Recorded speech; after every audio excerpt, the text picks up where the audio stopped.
నమస్తే, welcome to I dreams. నేను మీ మాధురి. ఈరోజు మనం చార్మినార్ దగ్గర ఉన్న భాగ్యలక్ష్మి టెంపుల్లో ఉన్నాము. భాగ్యలక్ష్మి టెంపుల్ నుంచి రామాలయానికి ఎలాంటి ఉపచరణలు వెళ్తున్నాయి, అలాగే ఇప్పుడు భాగ్యలక్ష్మి టెంపుల్లో ఎలాంటి పూజలు నిర్వహిస్తారు, ప్రత్యేకించి ఆ రోజు ఎలాంటి పూజలు ఉంటాయి, టెంపుల్ హిస్టరీ కూడా తెలుసుకునే ప్రయత్నం చేద్దాం. మనతో పాటు టెంపుల్ నిర్వాహకులు ఉన్నారు.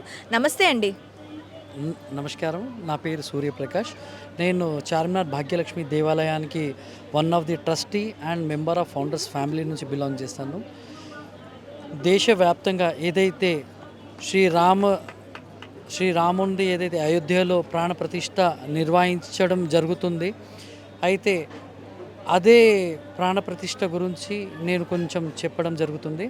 భాగ్యలక్ష్మి దేవాలయం తరపున అయోధ్య వారి శ్రీరామదేవుణ్ణి భద్రాచలం నుంచి అక్షంతలు తలంబ్రాలు తెప్పించి అమ్మవారి దగ్గర పాదాల్లో పెట్టేసి దాని తర్వాత పూజలు అర్చనలు చేసి ఇక్కడి నుంచి అయోధ్యకి పంపించడం జరిగింది. అలాగే మన గౌరవనీయులు ప్రధానమంత్రి శ్రీ నరేంద్ర మోదీ ద్వారా ఏదైతే అయోధ్యలో రాముడి ప్రాణప్రతిష్ఠ ఈ వచ్చే 22వ తేదీన జనవరి నాడు జరగడం జరుగుతుంది. అయితే మేమందరం కూడా చాలా ఉత్సాహంలో ఉన్నాము. ఎందుకంటే ఈ యొక్క అవసరము ఎన్నడూ కానిది ఈ మన ప్రధానమంత్రి నరేంద్ర మోదీ ద్వారా ఇది జరగడం జరుగుతుంది. అయితే మా తరపున కూడా చార్మినార్ భాగ్యలక్ష్మి దేవాలయం దగ్గర 22వ తేదీన జనవరి రోజున ఏదైతే ప్రాణప్రతిష్ఠ ఉంది అయోధ్యలో, అయితే దాని గురించి మేము కూడా ఇక్కడ శ్రీరాముంది ఒక విగ్రహము ఇక్కడ పెట్టేసి పూజలు అర్చనలు చేపించి అందరికీ కూడా ఆ అయోధ్య రాముంది దర్శనం జరగాలని ఒక పెద్ద ఎల్ఈడి స్క్రీన్ పెట్టడం జరుగుతుంది. అలాగే భక్తులందరూ వచ్చిన వాళ్ళకి కూడా ఇక్కడ ప్రసాదం కానివ్వండి, నైవేద్యాలు కానివ్వండి, అవన్నీ కూడా ఇక్కడ మేము ఏర్పాటు చేస్తున్నామండి. మనకి భాగ్యలక్ష్మి అమ్మవారి టెంపుల్ తీసుకున్నట్లయితే ఇది ఎన్ని సంవత్సరాల నుంచి ఇక్కడ ఉంది? ఈ చార్మినార్ భాగ్యలక్ష్మి దేవాలయం మీరు ఇక్కడ కింద చూడొచ్చు. కింద ఏదైతే విగ్రహాలు ఉన్నాయో ఈ విగ్రహాలు వెనకాల అమ్మవారి రాయి విగ్రహం ఉంది. ఇది ఇక్కడ స్వయంభూ వెలిసిన విగ్రహం, ఎవరు పెట్టింది కాదు, ఎవరు చేసింది కాదు. ఇక్కడ అమ్మవారు స్వయంభూ ఇక్కడ వెలిసిన అమ్మవారు ఇక్కడ. అయితే కొన్ని సంవత్సరాల క్రితం కొన్ని గొడవల వల్ల ఆ అమ్మవారి విగ్రహం ధ్వంసం అయ్యింది. అయితే ఆ ధ్వంసమైన విగ్రహంకి మనం పూజ చేయకూడదు అని ఆ ఆలోచనతోటి తర్వాత అమ్మవారికి వెండితో ఒక విగ్రహం చేపించి అలా దానిపైన అమ్మవారికి కవచం లేక పెట్టినాం. దాని తర్వాత ఇక్కడ ఉదయం 5 గంటలకు అమ్మవారికి కుంకుమార్చనతోటి అభిషేకం చేసిన తర్వాత అమ్మవారికి 7 గంటలకు ఆరతితోటి దర్శనం మొదలైతే రాత్రి 10 గంటల వరకు వచ్చిన వాళ్ళందరికీ కూడా దర్శనం లభిస్తుంది. ప్రతిరోజు ఉంటుందా ఇది?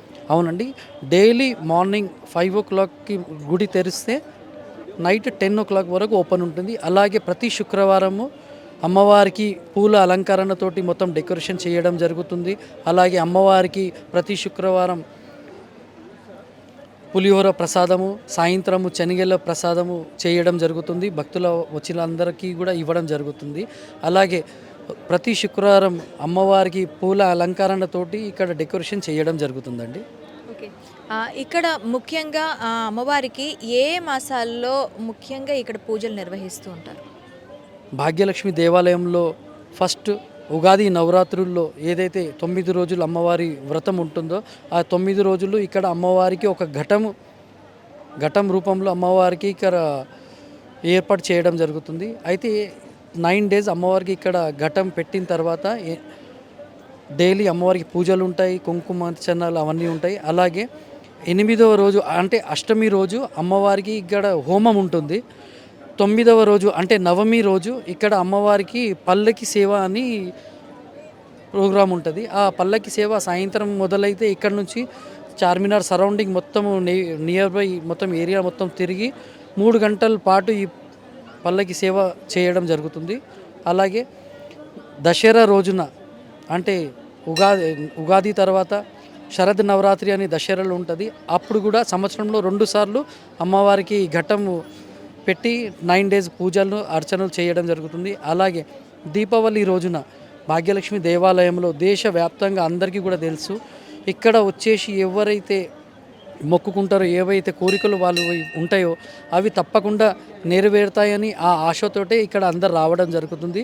అయితే మా ఒక్క ప్రయత్నము భక్తులు అందరూ వచ్చిన వాళ్ళందరికీ కూడా అమ్మవారి దగ్గర నుంచి, అమ్మవారి పాదాల నుంచి ఒక కానుకగా, ఒక ఆశీర్వాదం రూపంలో ఒక కాయిన్ ఇవ్వడం జరుగుతుంది.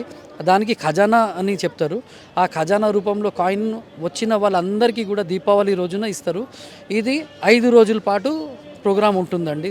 ప్రతి సంవత్సరం దీపావళి రోజుల మొదలైతే 5 రోజుల పాటు భాయిదూజ్ వరకు నడుస్తుంది ఈ ప్రోగ్రాం.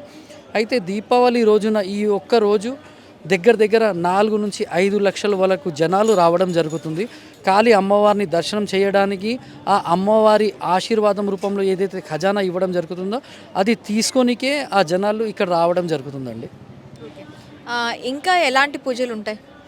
ఇప్పుడు మనం తెలంగాణ ఏర్పాటు అయిన తర్వాత ఈ బోనాల పండుగ ఏదైతే జరుగుతుందో, అంటే మొట్టమొదటి నుంచి కూడా బోనాల పండుగ చాలా ఘనంగా మన తెలంగాణలో చేయడం జరుగుతుంది. కానీ తెలంగాణ ఏర్పాటు అయిన తర్వాత ప్రజల్లో ఇంకా ఉత్సాహం పెరిగి అమ్మవారికి ఇంకా పూజలు ఎక్కువ చేయాలని ఆ ఆలోచనతోటి అందరూ బోనాలు చాలా ఘనంగా చేస్తారు. అయితే ఆ బోనాల పండుగ కూడా మన దేవాలయంలో చాలా ఘనంగా, చాలా వైభవంగా జరుగుతుంది. అలాగే గణేష్ చతుర్థి ఉంది, తర్వాత మన వైభవలక్ష్మి వ్రతం ఉంటుంది. ఇవన్నీ కూడా అమ్మవారి దగ్గర మన గుడిలో అన్ని ప్రోగ్రాంలు చాలా మంచిగా, చాలా ఘనంగా జరుగుతాయండి. ఓకే, థ్యాంక్ యూ అండి, థ్యాంక్ యూ వెరీ మచ్. చూసారు కదా, అమ్మవారికి నిత్య కైంకర్యాలతో పాటు దీపావళి, అలాగే ఉగాది నవరాత్రులు, ఆశ్వీజ నవరాత్రులు, అవే కాకుండాను మనకి వైభవలక్ష్మి పూజ, గణేష్ చతుర్థి, ముఖ్యంగా తెలంగాణలో ప్రసిద్ధి చెందిన బోనాల పండుగ ఇక్కడ నిర్వహిస్తున్నామని చెప్తున్నారు.